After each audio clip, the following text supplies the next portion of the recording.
There we go. Yeah.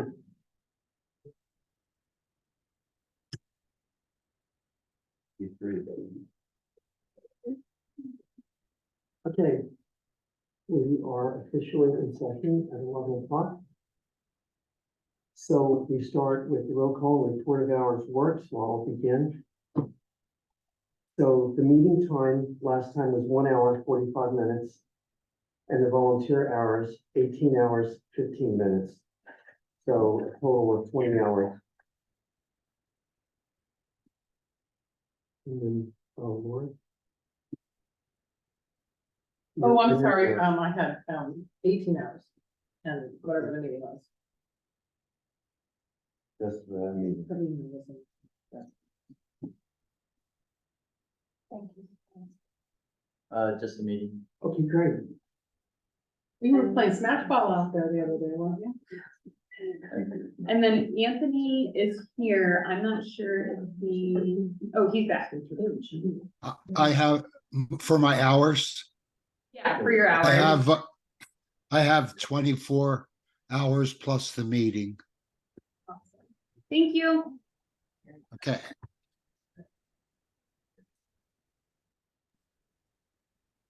Okay, thanks, folks.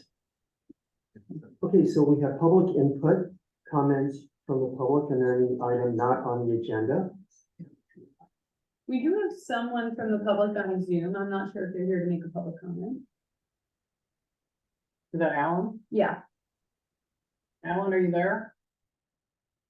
I am here and I do not have a public comment. Thank you very much. Perfect. Well, thank you. Oh, I for think attending. Alan, we met at the meeting that was here in the building the other day, right? That's correct, yes. Cool, okay, now we know, face with the name. I would like to just throw something out for the commission to think about. I wanted to do a skateboarding event for Cranberry Festival. A lot of hours was spent and nothing happened. I couldn't connect with the people in Coos Bay, the people in Eugene didn't want to come here, yada, yada. Very disappointed that I couldn't do it. Because of insurance, they didn't want to do the insurance thing and got real complicated real quick.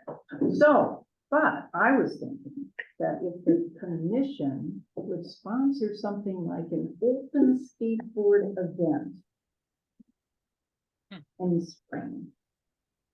Too late now, but the kids will still be in school. We can promote it since I already talked to the superintendent about doing some sort of event. And I don't think Friends wants to take it on as a nonprofit event, but I was thinking if we just do an open event. Sarah did an open bike ride for Cranberry Festival, and I thought, ooh, maybe that's a solution. So open skateboarding event.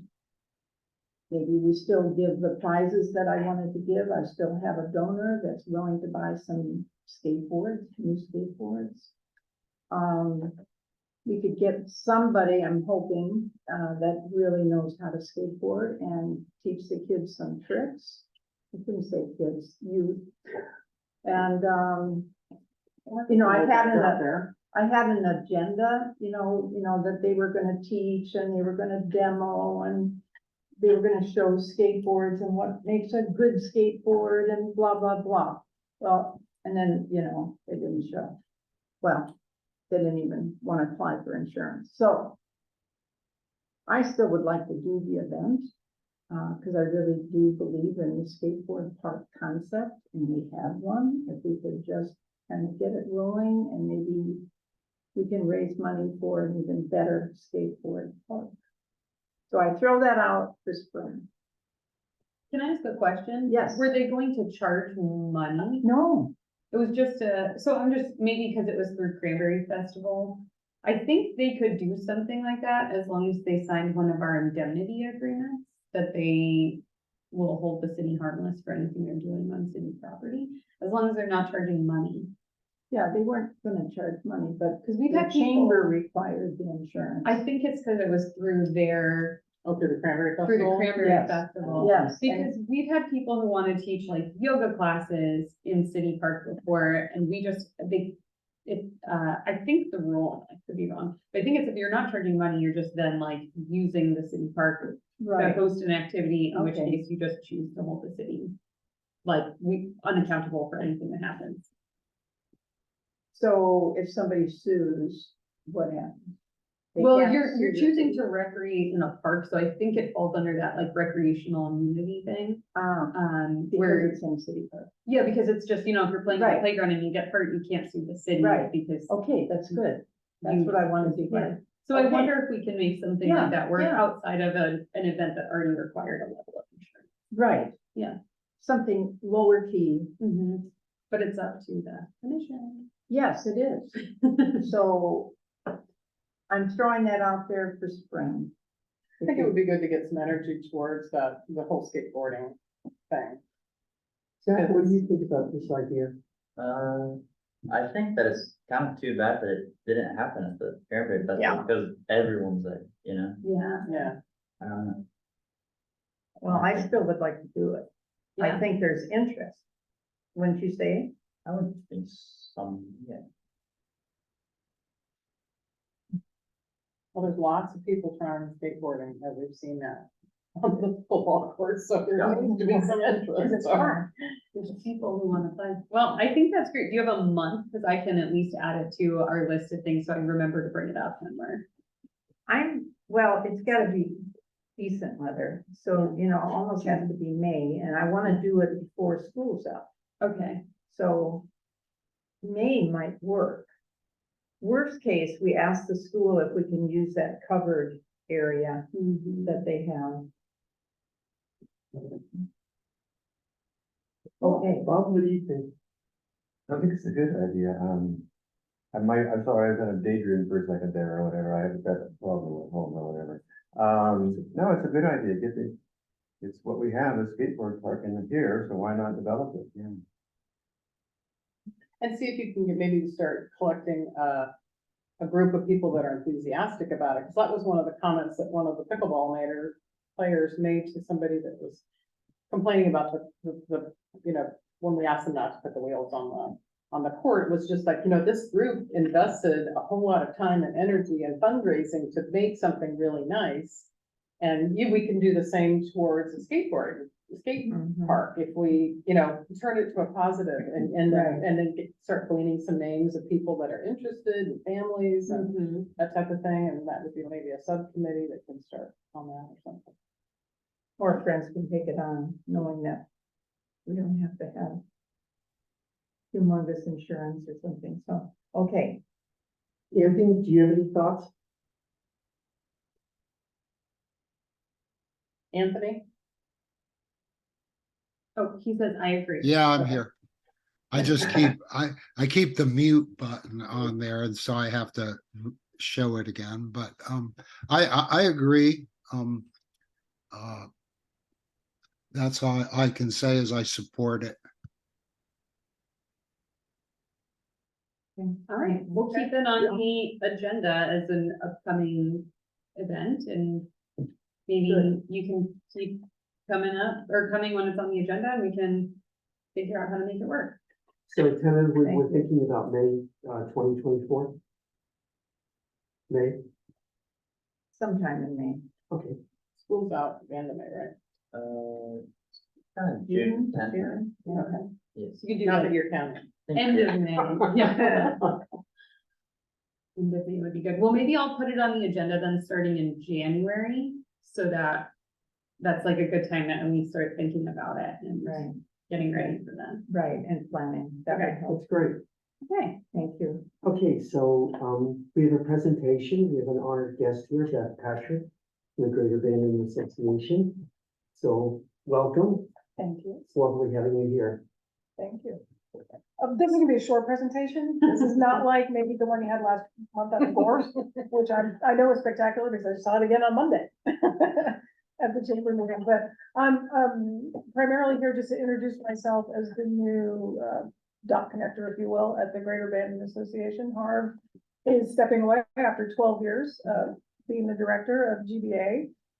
Retiring, but not leaving us totally, which is good. He'll stay on and do some support, work with GBA. Dana's on the board as well, which is great. So I'm newly stepped in as the new GBA director for like all of a minute, feels like, so about a month. So I sort of know what I'm talking about, but I'm still learning a lot. So I'm just gonna give you a quick overview of, I don't know if all of you know what the difference like is between Greater Bandon Association and Chamber of Commerce.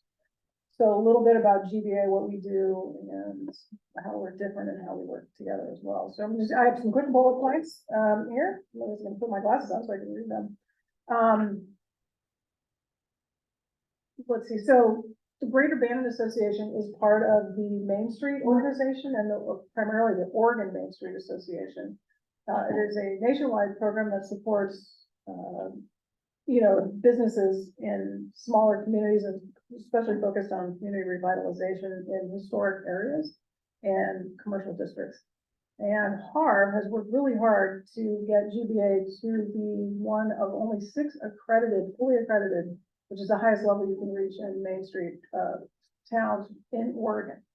So he set a high bar, and I hope to meet that and maintain that and keep moving Bandon forward. The Main Street organization has basically a 4-point approach. They focus on promotion, design, economic restructuring or vitality, and organization. And with all those points working together to, and focusing on community revitalization. Everybody on our board is a volunteer, and all the people on our committees are volunteers. And I'm the only paid staff. So that's why I say I'm the dot connector, because the board dictates what the committees are doing, and I pass that information along to the committees and facilitate all the work back and forth with those, which is really fun. Our organization committee, just briefly, is I like to think of them sort of as the networking committee. They establish cooperation through different partnerships with businesses and community members in town. The promotions committee is probably the one that you're more familiar with GBA, focused on a positive image of Bandon and community pride. We host the wine walks and the Night of 1,000 Lights and the Christmas tree lighting, and soon to be again the Boardwalk Festival. So super excited about that. And the difference there's also an art walk in Bandon, and the Chamber of Commerce is doing that. That's new this year for the Chamber. So they're doing an art walk. But we've always done the wine walk. And so that's a really big fundraiser, the moneymaker for Greater Bandon Association. It's a lot of fun. Oh, because of the glass set. Yeah, Okay, that's right. right. Sell the wine glass. People get to wander around town and drink wine and visit different businesses. And not get arrested for having an open. That's right. And maybe spend some money, while they're walking through the businesses. We also give out all the information about the wine walks to the hotels. So when they have visitors for the weekend, that's one place they can direct them on Friday night to go and do a wine walk. So visitors get to, sort of see the after hours businesses that are open, which is really great. Hopefully come back and spend some money that way too. The other thing we do too is the Volunteer of the Month program. Steve was the recipient of that last month in August. The design committee has been hard at work for a year and a half. They've been working for a long. Maybe even longer than that. Yeah. I mean, they've been probably working on things since 2018. I think was when they really. Right. The design committee was concentrating on preserving Bandon's historic characteristics and emphasizing, safety and an inviting environment in Bandon. So streetscaping, facade improvement, pedestrian safety, all those initiatives. They put together a pretty extensive agenda for what they wanted, what would be good for new design things to happen in Bandon. And then the city of Bandon has money now and has hired, and I don't know if you attended the meeting, 2 weeks ago? Yeah, I think so. The community meeting here they had all the engineers come in and gave a great presentation about their suggestions for how to improve streetscaping and safety in Old Town in particular, and, there was probably 70 people here that attended that meeting. So our design committee, may step back in this role a bit from doing some of that, because the city, thankfully, has taken on a lot of that, so we may have to refocus our design committee a little bit, but that's okay. That's okay. More work to be done. There's a lot of work, there's a lot of work to be done. So, and we'll partner with the city as much as possible on that, but it's really great, the city has money to spend, so we're gonna spend it, they're gonna spend it. So, and the last, committee is an economic committee, which, helps to strengthen existing local assets and diversify the economic base. Examples of that are like retaining and expanding successful businesses, enhancing marketing skills for business owners, and repurposing commercial space. Those are all things that the Greater Bandon Association can help with. One of the primary differences with Bandon and the chamber is the Chamber of Commerce has a membership, right? They have businesses that are members of the chamber, and so, you know, their primary focus is how do they support their members. And GBA, there is no membership. When we don't want a membership, we have a broader cross-section that we can support throughout Bandon. So basically, Greater Bandon, our district, if you will, is from Seabird Drive, basically all the way up to 42S. So it encompasses not just Old Town, right, but all of the businesses all along there, down to the jetty. And we also partner with local groups that may not be a 401(c), a nonprofit that, you know, need help getting something going that they want to promote. Case in point, you know, Friends of Bandon Park, right? You know, the pickleball courts and all of that. Pickleball. Exactly. So they partnered with us so that they could take donations and then get that fabulous, you know, pickleball court resurfaced. So we have Friends of Bandon Parks, subgroup of that is the pickleball. And then we have Bandon Cares and,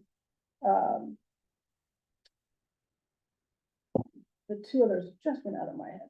One has to do with food. Yeah, that's kind of Bandon Cares. Oh, there's the holiday meals. Holiday meals, which is the Christmas. I haven't done all these things yet, so they're not like right in my wheelhouse yet, but yeah, holiday meals, which is just a once a year thing. Forest Blossom Festival is also one of them. So we partner with those groups to sort of be a financial conduit for them if they can't take donations, but they want something to happen. We can work with them, which I think is really a very unique offering for the community that the Chamber of Commerce just isn't, nor is not in their purview to do. So I think it's really cool. So again, we also, one other thing we do is Volunteer of the Month, which every month, hopefully we present an award to a really worthy volunteer in the community. And we're always taking nominations for that. The Volunteer of the Month, we receive a very nice engraved plaque, we think. Yeah. Very nice engraved plaque that Baltimore Center does for us. And a $30 gift certificate to a local business. So I brought some forms here today. So if you know of anybody that you would like to nominate for Volunteer of the Month, and if you're involved in other organizations or know other people, many of you in this group could be nominated as a volunteer. You can pass them around, you can pick one up. You don't even have to fill out the form. You can just email me if you want. My contact information is on there. Always looking for new Volunteer of the Month recipients or nominees. My goal is to have a waiting list so that I can have a lot of people on the list. That's my goal, because there's a lot of people in Bandon. I don't know if they're very worthy of, you know, Volunteer of the Month. So, all right. Let's talk about that. Okay, I'll do a little quick about me and then I'll be done. So to give you more sense of who I am. I have a background as a small business owner. I worked from home for many years when I was living in Vermont, raising my children. And I was doing a promotional product screen printing business. So graphic design, kind of things like that. And I still continue to do that today here in Bandon as a very part-time thing. I have one particular big client. I'll talk about that in a minute. I also have over 40 years teaching group exercise classes in the water. Come from a big background of aquatic exercise. And I was an aquatics director when I was in Vermont as well, managing, our club organization had 4 different pools, and I was managing 40 people, and all the way from lifeguards to other group exercise instructors, everything in between, and many certifications through that. With Arthritis Foundation, I've been very active in teaching arthritis classes in the water for a long, long time, which I love. Also have certifications in meditation, it's like that. Moved to Bandon, to be closer to family, and there's no pool, which I knew when I got there. I knew that was changing. But that's okay. It was, it was time to, to maybe work on something else, and I wanted to move here to be closer to family. We've visited frequently over the years, because I do have family here, and so really enjoyed Bandon, and I love living in Bandon. I can't imagine not living anymore, living by the ocean is okay. So I didn't volunteer for anything for probably 4 or 5 months, because I've been here almost 5 years to the day, I think. Pretty close. I did, the very first thing I volunteered for, though, was Gorse Blossom Festival, interestingly enough. I loved it. Met Dana then, and Rochelle, and Bear, I didn't know them, but met some other people. Had a great time with that, and then started volunteering a little bit for Circles in the Sand, and that quickly led to being to be a stand artist, which I didn't even know was a thing before I moved here. And then that led to realizing that Denny needed a lot of help behind the scenes doing marketing and promotional screen printing, which I was like, well, I can do that. So I am the administrative director for Circles in the Sand. So I do a lot of the behind the scenes stuff for Circles. I do all of our Shopify inventory management. And I'm this close to finishing the 2024 calendar, so excited about that. So that's a part-time job. GBA is a part-time job. The two dovetail, I think, in my world, really well together. One of them is on the stand a lot, talking to people. They both need a lot of volunteers to make everything happen. So that's really great. I really enjoy working with volunteers, recruiting volunteers, managing volunteers, just happy people. I was just at Bandon Coffee meeting with two ladies who volunteered at the Cranberry Festival that want to keep volunteering, and very excited about GBA. I'm also a member of the Biggers Community Garden Board. I am the compost queen, so I know a thing or two about compost over there. That's fun. We just had a board meeting yesterday. We had a wonderful garden party at the end of July at the garden, and it was a type of beautifulness. And that was just a hosting that to get locals to come and see the gardens. A lot of people don't know where the community garden is. What's that kind of spread you had up there? It was great. It was really great. And all of our plots are full this year. When we planned it last year, our plots weren't all rented, which was sad. And so we were trying to get more people into the garden, and so we thought, let's have a garden party. Well, this year, all of our plots are rented, but we went ahead with the garden party anyway. I'm so glad we did, because it was fun. We had live music, and the best food, oh my God, and all kinds of fun. We had a demonstration from Darcy at Stillwater natives on how to trim a hedgerow and things like that. So it was a lot of fun. So that's pretty much it. I'm committed to upholding the GBA's legacy of supporting the community and all the work that Harv has done, and looking forward to bringing a lot of energy into the organization and moving forward. And so thank you very much. That was wonderful, thank you. Yes, what's your phone number? He got it. 877-8422. Yeah, I guess I met with Christine and Steve last week, which is how I ended up being here this week. So thank you for inviting me. Well, thank you for being here, that's a wonderful presentation. Bandon pickleball teachers. Oh, yeah. I've done them twice. I don't want to do them again. Oh, yeah. Okay. We can talk. I just did shirts for the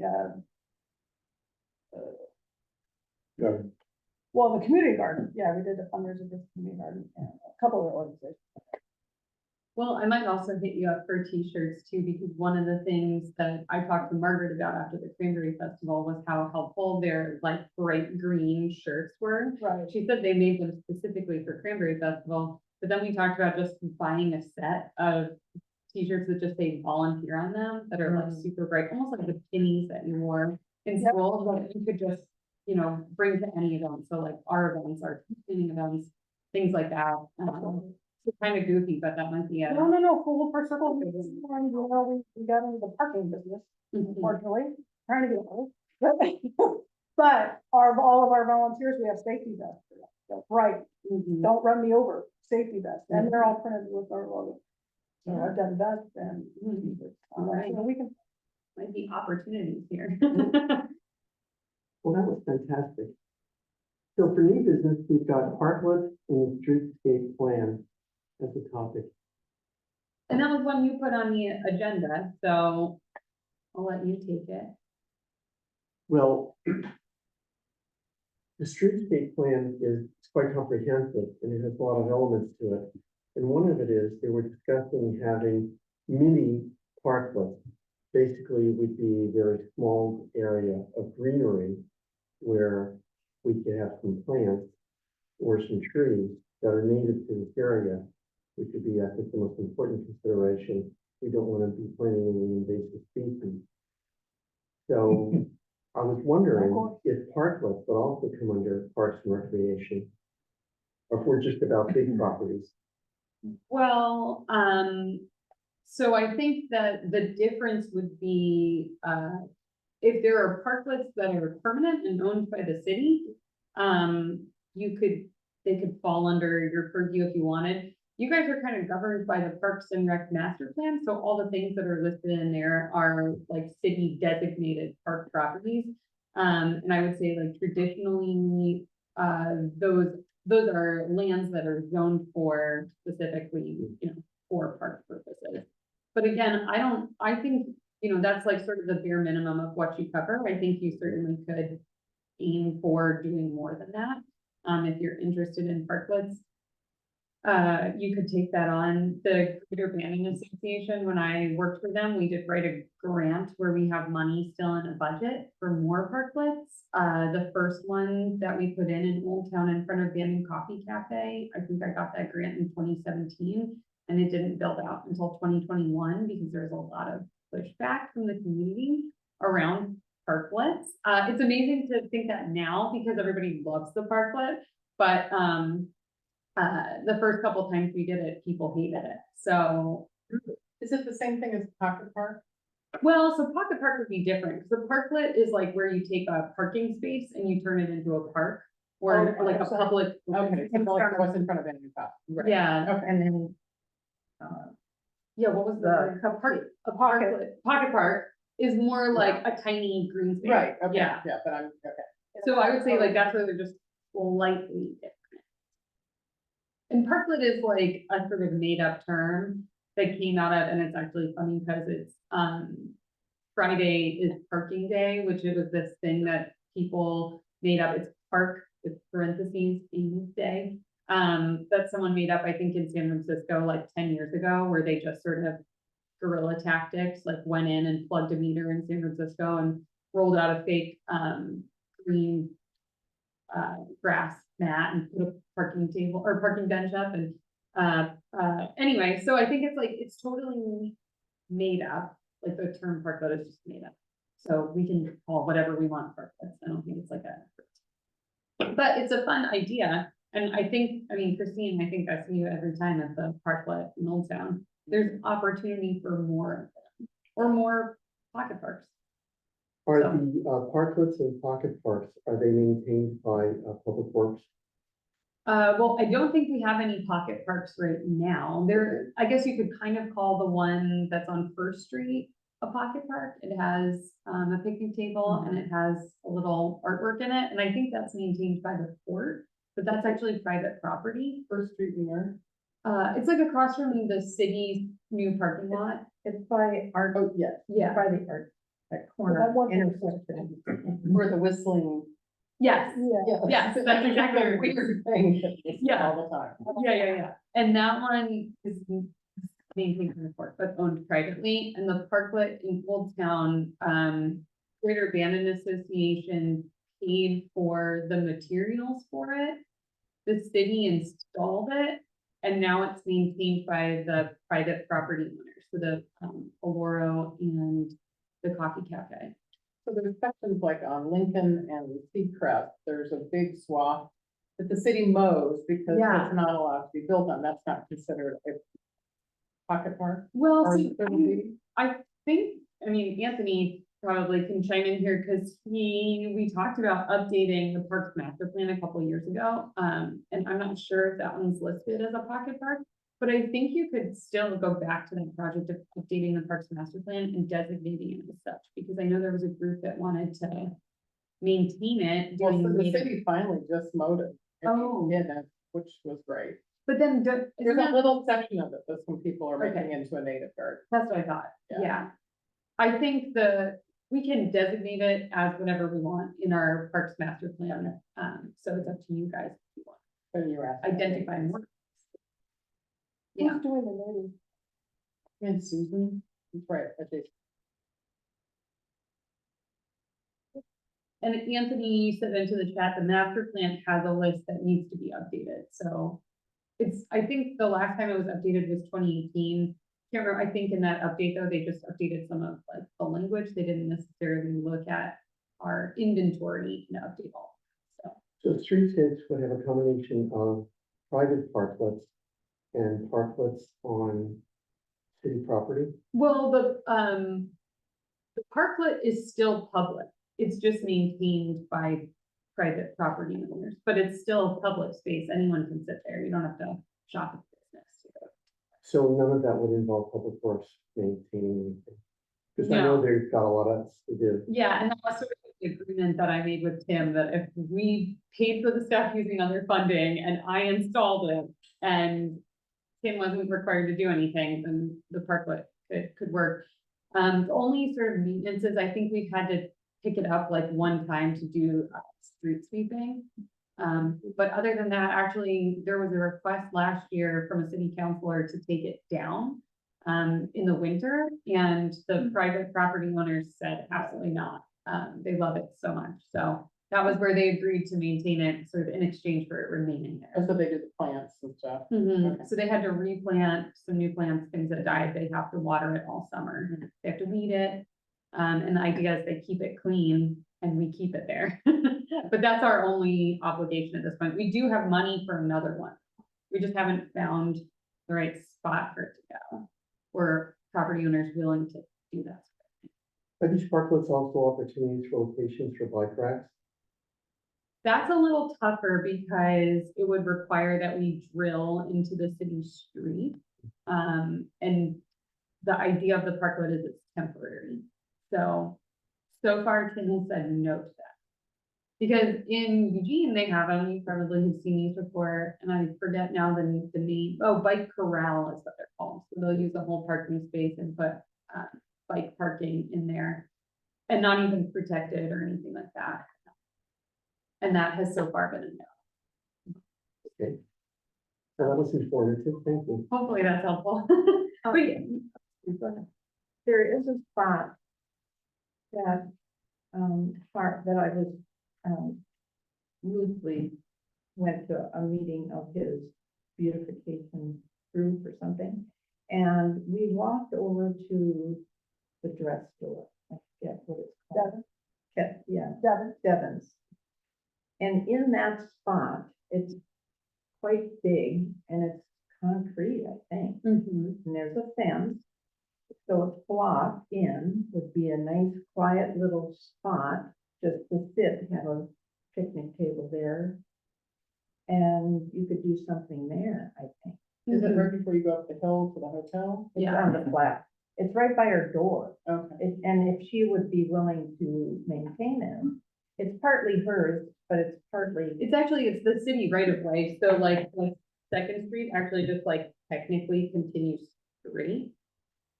Beyond there, Yeah, so. and I think her property ends and then the city begins. But using that whole space, I think would be nice for a park. Yeah. I agree. I think our hardest issue to overcome has always been the maintenance component. And I know Margaret's had a similar problem downtown, even with the planters that she put out, to make Old Town look nice. She has to hire someone or get a volunteer to go out there and water them by hand all the time. So, I mean, it's, I think I'd love to see more parklets, but it would require the business owners. Right, take so if main she thing. were approached, Mhm. she might be open to that, Yeah. because it would bring people to that end of the Mhm. city before they turn. Yeah, one of the things I was kind of surprised about, that I did not think about as far as feedback from that open house regarding creating some more public spaces in Old Town, was the pushback that if we put things like cafes or benches or tables, that we would get a lot of homeless people that would hang out at them. And I don't know if that's the, like, if you build it, they will come in a negative sense. I'm not sure, but that's the only thing I could see someone saying about. Well, I was thinking that, up around Ray's would be a good opportunity for one, but then I think that's exactly what would happen in the Mhm. location. Yeah. And there was an issue with that other one by the port, where you launch your kayak, I think that corner. There was, homeless seem to hang out there. And even outside of Lori's Farm and Sea, she has that long bench, it seems like but they moved on relatively quickly. So, I mean, they have a place in our society, and.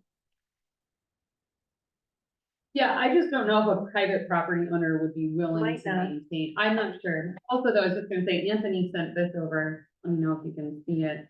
And it's got these waysides, and I think that's what our, oh, yeah, I think, let me just share it so. everyone can see it. So I think that's what our parks master plan considers like pocket parks or parklets. There's just these little waysides. So the Alex Link wayside is that one that's down. I remember trying to Google a lot of those and they don't show up, so we could have a map of where they. That would be Yeah, awesome. I actually went to every single one of them. And the reason why is because they're identified as parkland in the master plan, but they're not necessarily parks. So it's Yeah. kind of similar to like, in the Ocean Trails neighborhood, we have a thing that's like, it's a plot of land that was planned for a future park. It's not really a park, like you wouldn't go there and do anything, but it is. I designated. think all of that should be removed.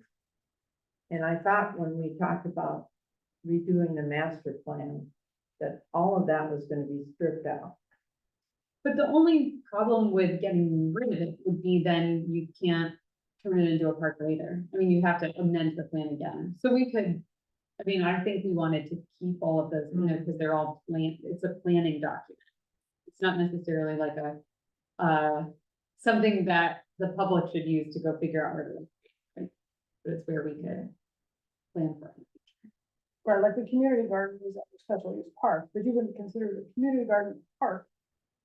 Really, but it needs to be under special use, whatever, Yeah. That's why. because that's. Thanks, Anthony, for sharing that. So the bottom line is our focus is City Park and Johnson Creek Greenway. And, Well- and Jetty Park. Yeah, Jetty Park, Park. we still have to amend our parks master plan to include Johnson Creek in there. So that would be another project, but yeah, parklets, I think we could totally, take on if we want to. Just on that one. Okay. Great information, thank you. Mm-hmm. Okay, so the next one is protecting city assets. I think that was also you. Yes, it is. Buckle up. Okay. So I come to the library regularly because I drive my wife to the library, which she loves, as do we all. And one of the things that I've noticed has been abuse of the pickleball court. We've got more city assets than that. We've got, in addition to $20,000 investment in pickleball court, we're going to have substantial investment in, the children's playground. So how much money is being spent on the new equipment, like 30,000 or Oh, it's like 80,000. 80,000? Mhm. Yikes. So we've got some big bucks here that we need to protect. So what I have observed on 3 occasions is not just folks riding skateboards on the pickleball court, but popping wheelies. That's where the skateboard leaves the ground. And then with the weight of the child on top of it, returns to the pickleball court. The other thing that I observed, which is even more alarming, is they're climbing up the basketball poles, hanging from the nets, sitting on the rims, and one child inserted himself inside the rim and then was hanging down from the rim. That's quite a drop. That could lead to some severe injuries. Everyone's looking at you. He's much larger than the children I was observing. So a child falling from that height could be seriously injured or, having forbid even worse. So these are real concerns. I mean, this isn't just theoretical in terms of the potential damage to the pickleball court. But the city has a $10,000 investment and an additional private investment of $10,000. So we have a responsibility to protect this. So I read the City Vanity Municipal Code and Chapter 10, Section 24, entitled Skateboards. So this is very interesting. So Chapter 10, Section 24, subsection 030, property rights. Skateboards, coasters, and roller skates shall not be used on public property when the property is posted, no skateboarding. And the pickleball court is clearly posted, no skateboarding. Chapter 10, Section 24, subsection 050, helmets. Helmets are required to be worn when operating skateboards, coaster, or roller skates in City Park. So helmets have to be worn if you've got a skateboard, roller skates, or coasters in City Park. Chapter 10, Section 24, 070, violation penalties. This is particularly interesting. In the event a person is found to have violated any of the provisions of this chapter, the police officer shall have the right to take such device, the skateboard, coaster, or roller skate, into custody and hold the same until it is released by the court having jurisdiction in the matter. Violations of this chapter shall be punishable upon conviction of a fine not less than $100. So this is already in the municipal code regulating skateboards. So what can we do to protect it, which would be reasonable, appropriate, and cost effective? And the answer is CCTV. So we could have 4 cameras set up that would monitor the pickleball court and the children's playground. So we've got an internet signal here from the library and a range booster, which would cost about $100, could extend it to the playground. So the monitor to receive the CCTV footage could be by the Bannon Police Department Deputy Sergeant or the community officer. So the cost for installing 4 cameras, cost of the cameras and installation, at the low end, $500, at the high end, $2,000. What's generally recommended is mid-grade cameras. So, I mean, you're not filming a movie, so you'll need the highest video quality. So mid-grade would be a cost of $1,000 for 4 cameras and installation. So it would be posted that individuals are on camera when they're at the children's playground and also at the pickleball court, which could protect it. Because there doesn't seem to be any other feasible way to do it. I mean, a fence, especially a lock fence, it would be the police department, because they actually have the authority under the municipal code for enforcing this. So a fence or a lock fence around the pickleball court doesn't really seem feasible and probably wouldn't be effective. But cameras are effective in terms of being able to deter vandalism and misuse of public property. And we have an obligation of the municipal code to provide this protection. It's already there. The municipal code I mean, you know, it's like late at night and you're having trouble falling asleep, read the municipal code. It's extremely long, and frankly, I thought it was incredibly interesting. It had a whole bunch of great stuff in it. So I'm putting that out there for your consideration. The story from my phone is reminding me my wife has to take some medicine, so I'll turn it on. We have a question from Alan and Anthony. What is the anticipated damage to the fort? Like what's happening? It could be put into the court by the skateboards being lifted off the ground and then landing with the weight of the trolley on top of it. So there could be Particularly that things like kind of damage. ollies and stuff like that, you just don't, you know, when they flip the board, it could really scratch it. There are lots of Mars on the court right now. It seems like an educational process, and, you know, we made some signs that please no wheels.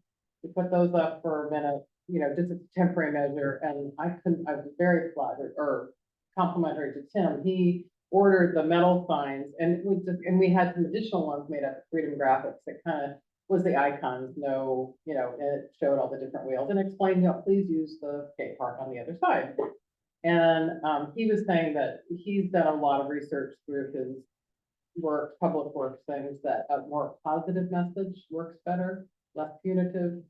So he made up ones that were basically, you know, saying no wheels on the court, you know, please use the other side, but it's a much more, it's not a no, it's a please do this, you know, which he said that they think is more effective on that.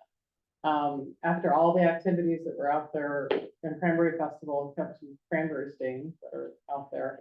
You know, there's scuff marks, but there's no cuts yet. And we do have some blisters that are gonna have to be repaired by the company because those are coming up. But so we've all been kind of looking at it, but it would be nice if there wasn't confrontations in and around it. You know, we've tried to go over to some groups and they've been really nice and said, oh gosh, we had no idea. And then there are some people that have just said F you and you know, and you don't want it to become a battle, you know, over that space, because it can be, you know, people can be like, oh, I'm gonna really, you know.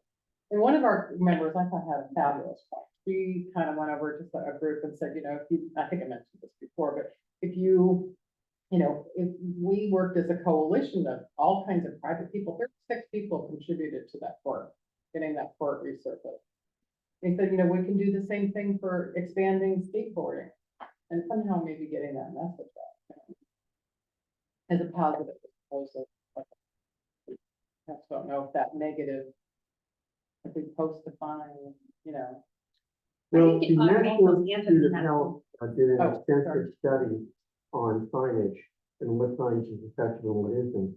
And they found the signage that's most effective is the ones that use the word no, that use pictorial representation and are clear. So the clarity, the pictorial representation, and use of the word no are the most effective signs in their review of the research about effective signage. And I think you've checked all the boxes there. I gave them to Anthony, not to Anthony, to Tim, if he wanted to put them up. He said they'd try the metal ones first. Mhm. Did you said Anthony has something? Yeah, I think well, Anthony, did you wanna contribute? I'm trying to also manage the chat here. I can talk. I don't, it's a little difficult to hear with the echo, but I'm getting most of it. But I just wanted to say that I think a sign, I would agree with the sign, or I feel that I could support putting some sign up. You see no skateboarding everywhere, and you know, right in front of a grocery store where people are coming out with baskets, it might be a little dangerous when somebody's flipping their board right there. But as far as fining, putting a fine on it, I'd like to, I don't support that, but I would stand down though if everybody wanted that. That's Well, it's all. not necessary to list the fine, because the fine is already in the municipal code. That's a fine of at least $100. I think the message would get out there, not to deface or misuse public property, whether it's the children's playground or the pickleball court, if people realize that you're on camera. So we would need to let people know, you're on camera when you're at the pickleball court, you're on camera when you're at the children's playground. And I think that that conveys a powerful message that you're being recorded. Oh, Is there, Oh, yeah, go ahead, Anthony, sorry. is there a camera there now? No, Okay, I- well, I wouldn't support a camera, but again, I would stand down if everybody wanted it. well, I just don't think that the Bannon police have any time to do any, like, to watch kids on the pickleball court. They're dealing with pretty high level, like, important topics, not to say that, you know, that isn't, but I don't see anybody watching that footage all day long. That's just not They're not gonna realistic. monitor it, but it could be, I'm just thinking outside the box, that if the Mhm. cameras are on, and it has a 24 loop, and if then damage is observed, then they could go back and review it, but They could, but we've had lots of damage done to all sorts of things in City Park, I and it's know. never come up We're before. talking about $100,000 investment. We really do need to take this seriously. We've had some pretty crappy stuff in children's playground in the past. We're now about that $80,000 in there, was, You know, was, $20,000 in the pickleball We have court. graffiti all the time. I So- mean, it's happened. When you have On the CCTV coverage, it's not that somebody is staring at that screen 24/7, but it is available for viewing at the Bannon Police Department because it's here in the municipal code that that is part of their responsibility. And as you said, since it's being recorded, damage is observed, you can go back and look at the tape and you can identify the perpetrators. The deterrent value of having the cameras is actually even more important than the cameras being viewed. The people knowing that they could be caught for damaging city property is a very important deterrent. But we at our school had cameras everywhere, and only about 10% of them worked. And then, Just put up fake cameras. but you don't know which one which, so it is, there is a difference. Yep.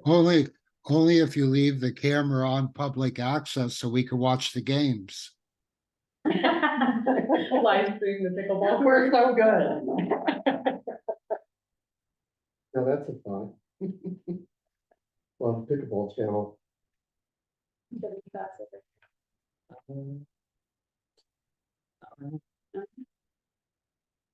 Well, I think it's up to you. If you guys want to make a recommendation to the city council to make that purchase, then I will take it to them.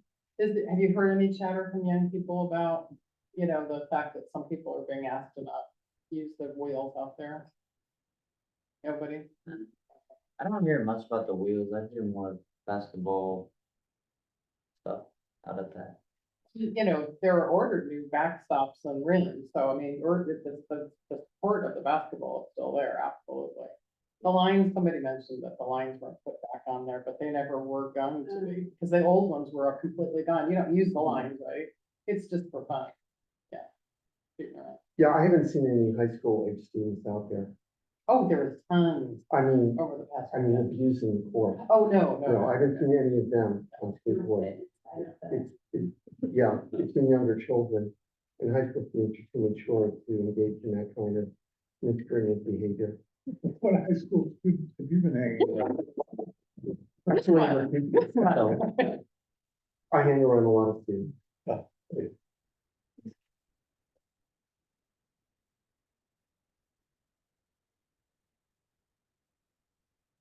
Crickets, I mean, what do y'all think?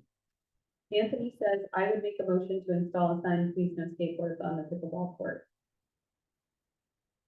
It sounds like that might, Well, we have signs. out Okay. there. The signs are there.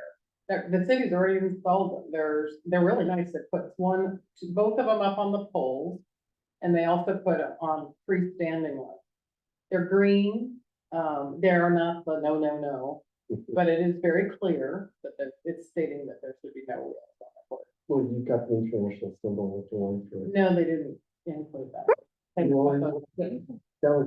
would be great. Yeah.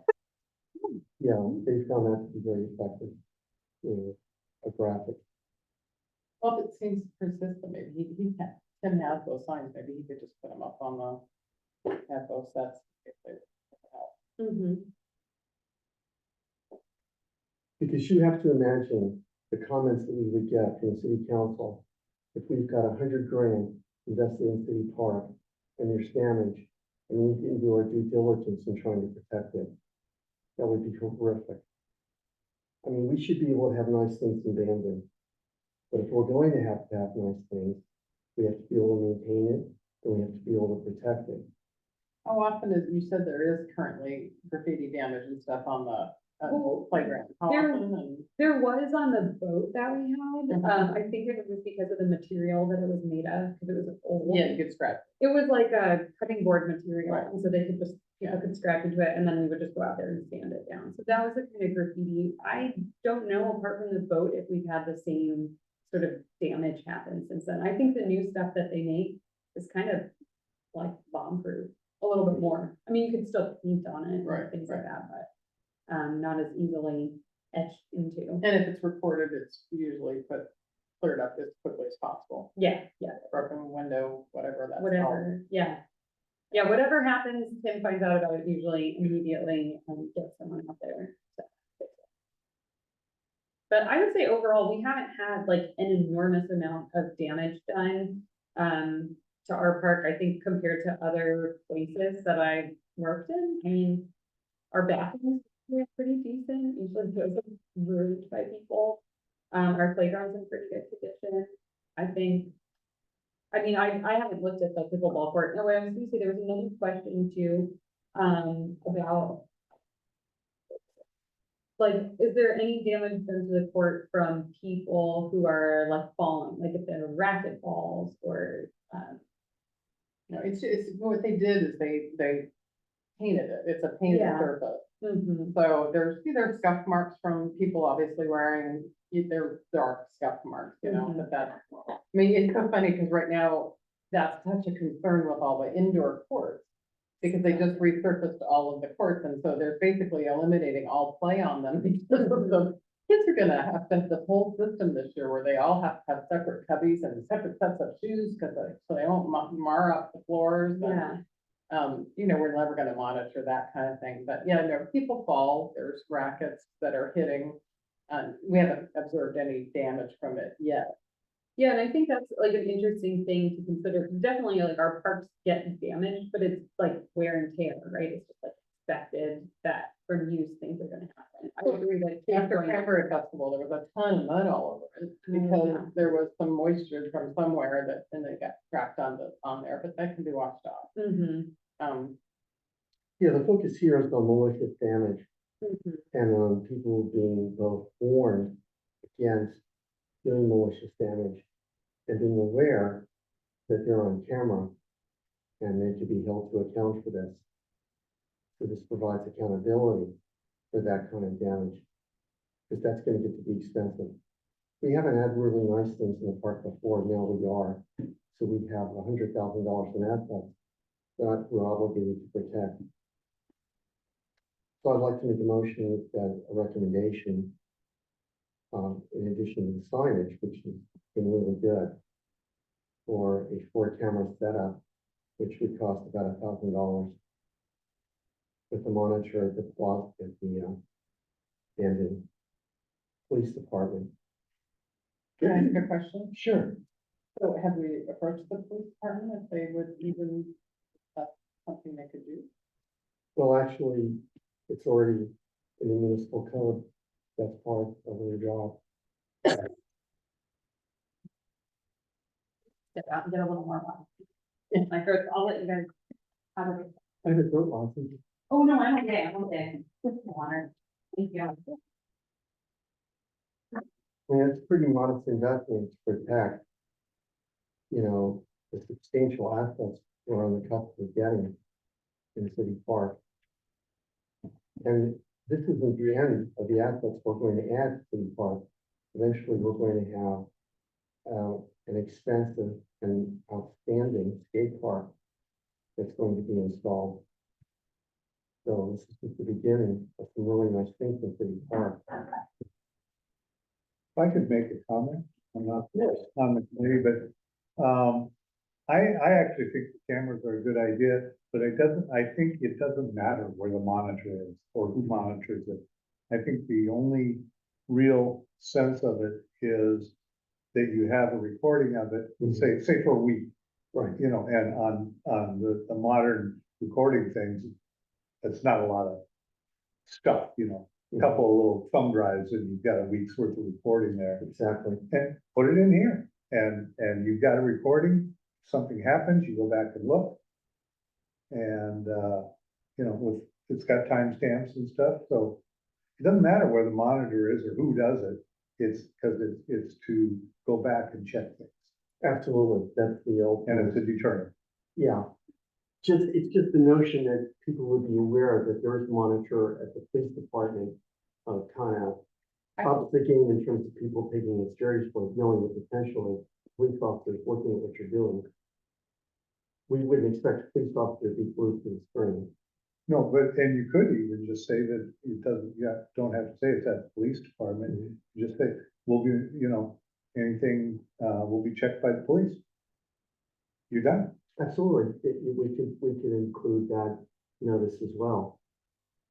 The police department thing is such a really sensitive issue in the community because, you know, we've had it explained to us, you know, that we're gonna lose officers, you know, if we can't do this and we can't do that. And I think if somehow that message gets out there that they're, you know, spending their valuable time monitoring a court, I just want to be careful about that. Sure. We don't do that. I feel like I have a conflict of interest even expressing an opinion because I'm on the pickleball steering committee and, you know, all of that. Well, I wouldn't consider it a conflict of interest. However, it's already in the municipal code. It's part of their job.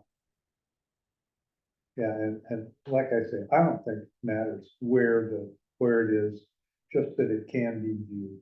Yes, By it's important whoever. that people know that the police have the authority to review this and to take action. And I think cameras are a good deterrent. It is. Ounce of prevention is worth a pound of cure. Isn't it any sense to close the barn door after you've lost the cattle? Any more? You know, I'm kind of with Anthony, I don't like the idea, I came to small town Bandon for a reason, I didn't want the big city and cameras and, you know, all that. This, you know, think about some other way to deter it, and as soon as the first divot comes, all right, put the cameras up, you know, whatever you need to do, but to me, it seems like an overstretch. You know, it's a big city, which I don't like. I'll go along with the group, but I don't think I would be first favorite. My inclination was the thought of just, let's wait till there is First divot, right? an event. Yeah. Then Something happens. absolutely. You prove your point, and well, everybody's gonna have to agree. There's some risk in waiting until damage has taken place, but we're assuming the damage is going to be minor and relatively insignificant, and it may not be true, especially with the $80,000 of playground equipment coming in, which could be abused or misused. It's also a question of informed consent. It's fair warning to people that this is going to be protected. We take our responsibility to protect the security display, and that there are going to be consequences for abuse. So in a big city, it would be more like you'd have a police officer stationed out here, you know, doing this on a regular patrol. And that's obviously not something we can do. And that's not something we would want in Bandon. But Bandon is changing. It's both growing and also the demographics are changing as well. And it's going to continue to change. And that change will be accelerated, obviously, by the port coming in to Coos Bay as well. So pre-positioning ourselves to be able to protect these assets would seem to be a prudent thing to do, rather than waiting for damage to take place. Government tends to operate on a crisis mode. They wait until something bad happens, and then retroactively they take action. But it's also possible to be proactive, that before something bad happens, you're already pre-positioned to deal with it, rather than having to be in crisis mode of reacting to something that's happened that's bad. And it's one of the problems with government is that they tend to be behind the curve in terms of response. Yeah, It's $1,000 to protect $100,000. Anthony just let me know if you'd like to talk about. Oh, Apple. Yeah. Oh, yeah, okay, thank you. Who's gonna pay for the camera and maintain it? I might have missed that. Well, the city would spend $1,000 to buy the camera system and have it installed. There isn't Okay. any. And then the dispatch monitors that or through the like public safety, is that how that gets monitored? I imagine that, yeah, it would be Sarah Lakey and the police department. He's the Do- only. Do we have facial recognition software loaded up at this time? You're asking me a question that I don't know the answer to, but my guess is no. Facial recognition software only works. If you're, I think if you're putting the camera, you should get facial recognition software too. Have everyone register their faces. No, that's okay. You see what I'm saying is that somewhere everybody draws a line, right? So you put in a camera, gonna get some facial recognition, we'll get some robots running around with the camera. They can stop the kids and the robot can say, please do not skateboard here. The kids would like that. They probably talk to it if it was AI. So I don't want to be ridiculous, but I mean, Right. yeah, people have to experience personal development before they, make changes. So you can put signs and fines.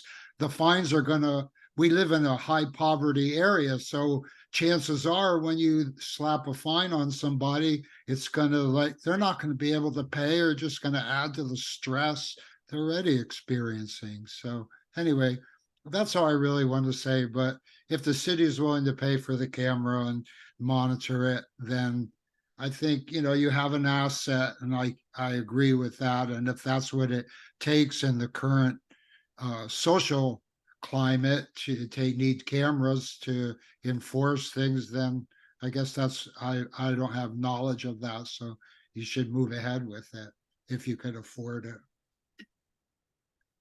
I was gonna say too, every playground, every kids area, they're climbing the wrong place where they shouldn't be. I mean, every grade school, every single place. So it's not like I'm gonna put cameras up because my kids are acting like kids. But, I'm saying that that's a little. Well, climbing up the basketball pole for hanging from the rims. Well, I know, I mean, it's dangerous as heck, but, Yeah. I did a lot of that crazy stuff too as a kid. That has natural consequences. We all do. Yeah, but then the consequence is your death, so we really don't want to have that. Yeah. So if you have the cameras, would you like get the people say? Like, Like, how could you tell who they were? yeah. So like, if they do the bad stuff and they run away, then 2 days later you say, oh, there's damage right here, how would you get the people? Knocking the door to door. You have a child about 13-year-old. And like, also, if like they were doing like some bad damage, that there's a part, like the kid stuff, Mhm. if they knew they were doing bad stuff, would they cover up? It would probably work, They yeah. would do the whole clean ad and would you even know? It was. Yeah, we're not talking about experienced criminals for that. Yeah, the little kids probably wouldn't do that. The older kids might be smart enough to do that, but the little kids just gonna play, right? They're gonna do it. I'm just worried that there's gonna be a negative push back, the feel of it. That's just my inherent gut feeling. I'm feeling very negative right now. I'm feeling very, uneasy about it. And if anything, I would maybe perhaps let's do some more investigation and table the idea and maybe approach the police and the city and talk to a few more people, get a little bit more information, monitor the situation out, that we will closely watch the courts to see if there's anything going on at the time. I'd also like to run it by the steering committee of the pickleball group because I know some people might support that and some might not.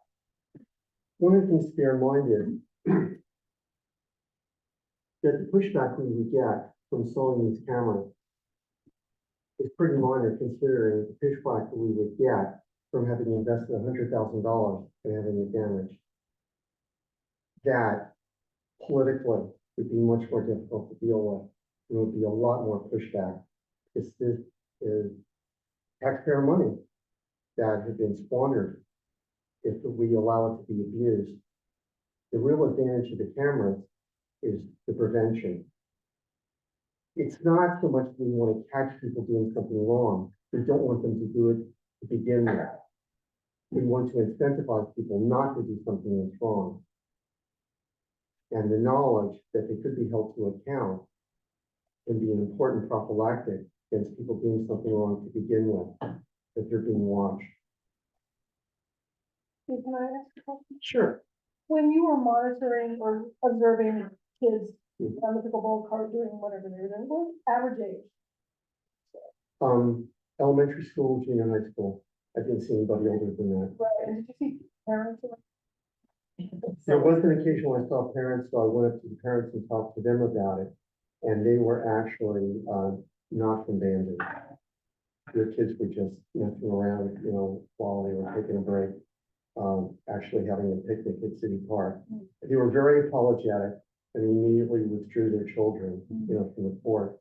But with their they, skateboards. they didn't, the kids didn't read the sign, probably, and the parents No. probably didn't see the sign, so. I think it was before the science. Yeah, there were no Oh. signs up at that Oh, point. okay. So that's that. So those folks who were not from Bandon, I mean, they were very nice. Right. On the other occasions, it would appear that they were actually Bandon children Okay. on the two other occasions. Because I'm wondering if there can be some sort of outreach to the schools too, presentation, education is the piece here, I think. It's like, the kids need to That's know a great that idea. this is not for skateboarding, this was a big investment and the skateboarding. And it wasn't just provided by the city, it was provided by 36, including the city. Right. Lots of people invested time. It's a great opportunity to give them information about what pickleball is, for one, right?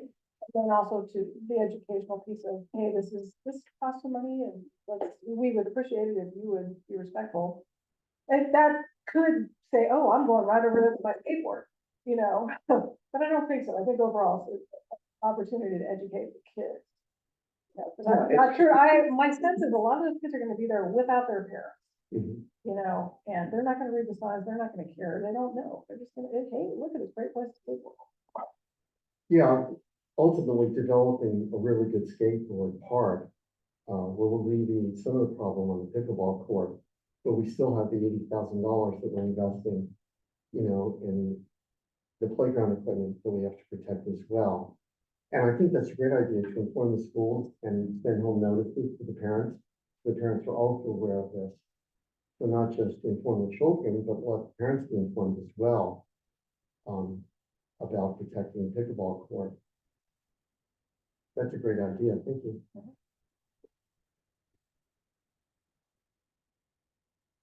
Well, Bandon Pickleball has donated over 100 volunteer hours teaching to the high school and the middle school. And we donated 6 nets and 30 paddles and 100 balls. We have a really good working relationship with schools, so I'm sure that communicates. And down to the elementary school, it sounds like as well, maybe. We were We- trying with the we- elementary, but they're the skill level. we had fun over the summer trying. Yeah, no, I think the motor skills are there. Do you folks want to revisit this issue at our next meeting? I think Laura will be able to tell us when the court has ever been damaged. She's gonna know right away. So at that point, we can put more energy into it. And we can also, find out how the Bandon Police Department feels about this. About having a monitor in their office. I can ask Sarah. That would be great. So why don't we do that? Why don't we table this and think about this some more? And then take it up. And then next month, I can formally introduce the resolution that would go before the city council. So we can think about it for another month. And then I'm gonna present a resolution at our next meeting. How does that sound? I think you have more information, we can make a better informed decision. Okay, and we'll find out what the police department feels about this. Okay, great. Now, happier news, Johnson Creek Greenway Party. Ta-da. Yeah, I've got your, flyer on the back. If someone wants to help hand out flyers, I did make, 15 of them. I can do it. I thought maybe Laura could be helpful. I talked to Sam, who's going to help organize the native plant tours. Jason, our vegetation management coordinator, is going to have a booth, just tabling about gorse information and gorse eradication. We will set up,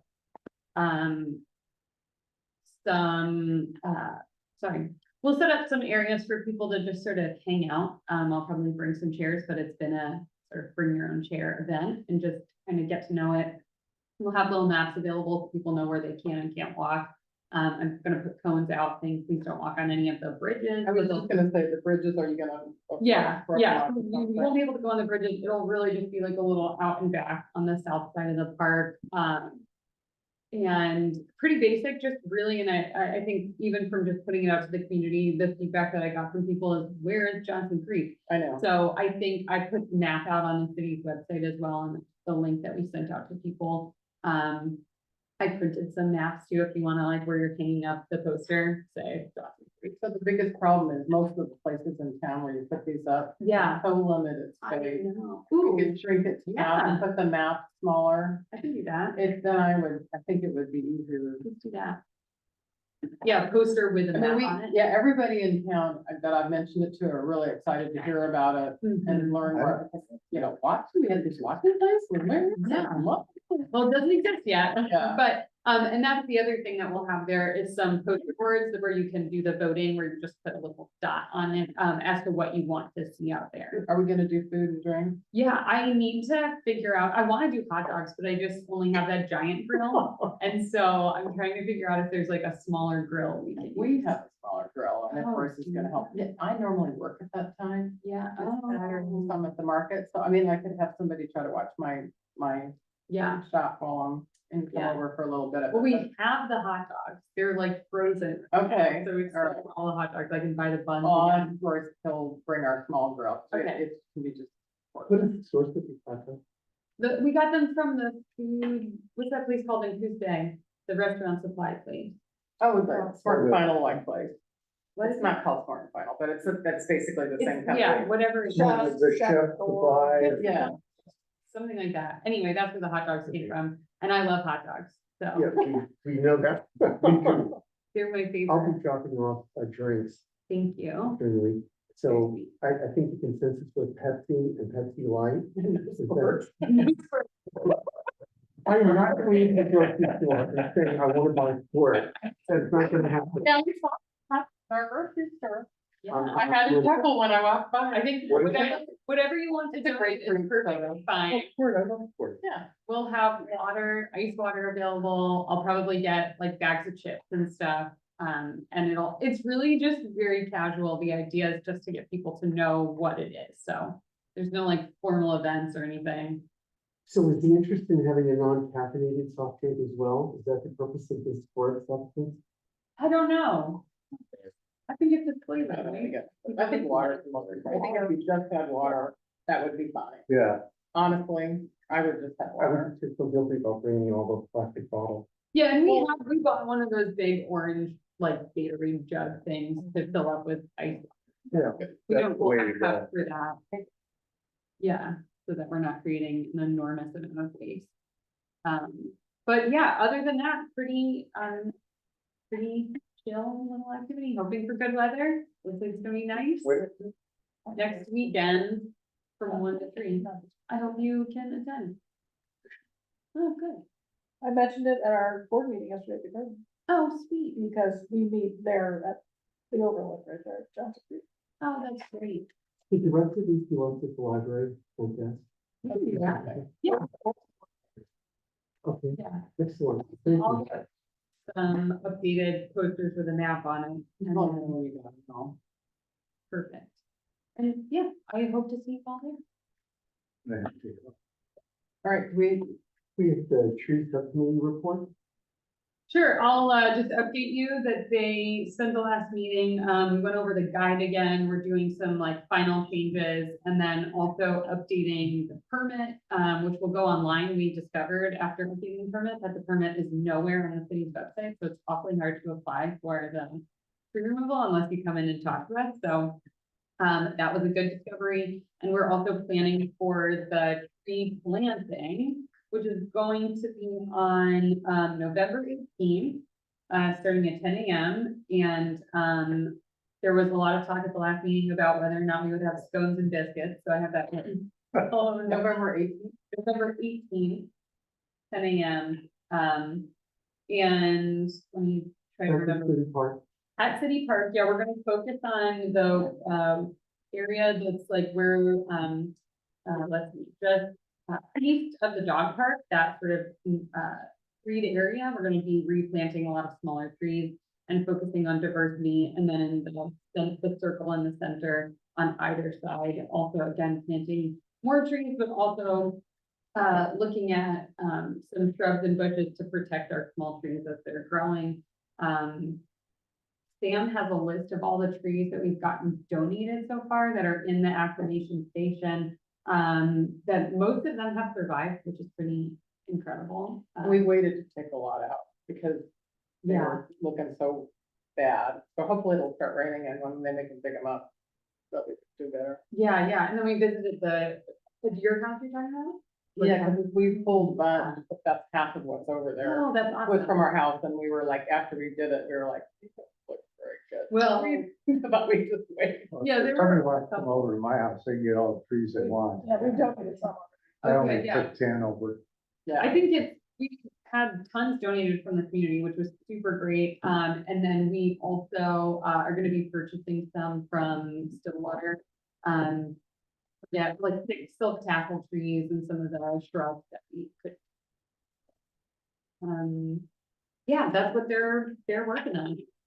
And there is community garden. There was a little bit of a communication issue when Kristen left. I didn't know that the community garden applied for a tree removal permit or tree Right, thing. So we're gonna have a emergency meeting next I've heard week. that. I know, because I just couldn't make it happen this week, so I may also call on you guys to meet via Zoom to approve it, just to get it out to them. This meeting, so sorry about that. No, thank you for that. We appreciate the help getting the trees removed. Yeah. There's some big trees at the community garden that are shading the compost and overhanging onto the roof of the shed that are hazards in the winter when we get big storms. I'm happy that you guys pick it up. Yeah, so hopefully next week I'll have it. Thank you so much for coming. Well, thank you for letting me speak and stuff. Oh, absolutely. You bring a lot of wisdom and experience. I have one tiny little thing for commission comments. Before we get to that, I'm sorry, I skipped over the public access project. That's okay, I'll make it very quick, and then I also have a couple stat updates, but I'll make it like Okay. 5 minutes or less. So public access is just, that was the project that you heard a presentation from a couple months ago at this point. The planning commission had their first public hearing on it. They passed it on to the city council with minimal change. It will go to the city council in October and then it becomes, permanent 30 days after. So in November, we'll be updating the city's comprehensive plan. That's really the update. Does that include that new walkway out to the jetty park? No, that would be separate, because the public access stuff is really only like getting onto the beach. So it doesn't include like the pathways that get you out there. I think that there is like the jetty pathway technically, but that's another, I can give you that update. That project went to bid. And we selected a contractor who's going to start construction. That's right by your office.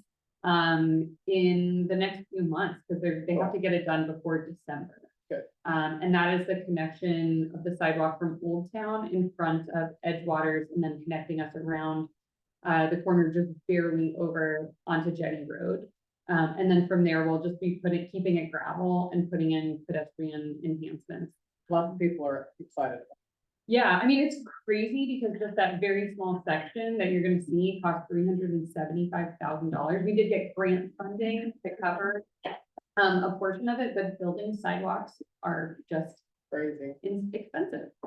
So that's an interesting one. Okay, so the other very brief updates I have for you are, we've set a date for the recycling, the first recycling program. It's going to be the third Wednesday of every month from 5 to 7 p.m. When I have a flyer, I'll send that out to you. I know Anthony's interested. The first one is gonna be October 18th. So I'll keep you posted on that one. I know, same day as our board meeting. Yeah. The other thing is that I got an update on our playground equipment. Some of the nature play equipment is taking longer than the other stuff, so we're expecting like a December delivery or January. So I'm not sure, I haven't talked to Tim yet about what that means for installation. But it will, yeah, I think they, I know, I was gonna say, I think they install it no matter what, like the company does. We have to prep the site by taking all the tire chips out, and doing any like sort of minimal grading. So we'll see how that works, but just a warning to you guys, it could be a little bit later in the year than we anticipated. Steve had asked about an update on getting donations. So we are able to, in this year's budget, we have a line item to accept donations. I will have a box at the Johnson Creek Park Party, where people can put money in if they want to donate stuff. We're also still working on the idea of sending out to people the option to make a recurring donation. In the utility bill. It would go out in the utility bill, but it wouldn't be part of your utility bill. That's the sort of The view. yeah, the issue we're having is that our utility bill, the company that we use to collect that money, only has so much ability to do that, but we can just on our side of things make someone like a bill payer essentially, and they would just pay every month. We could it's not direct deposit, it's the opposite of that, direct debit. There you go. Money out of their account. So you could do any amount you wanted, $2 or $20, and it would go into a pot. So that's moving, we've been talking about that for a long time.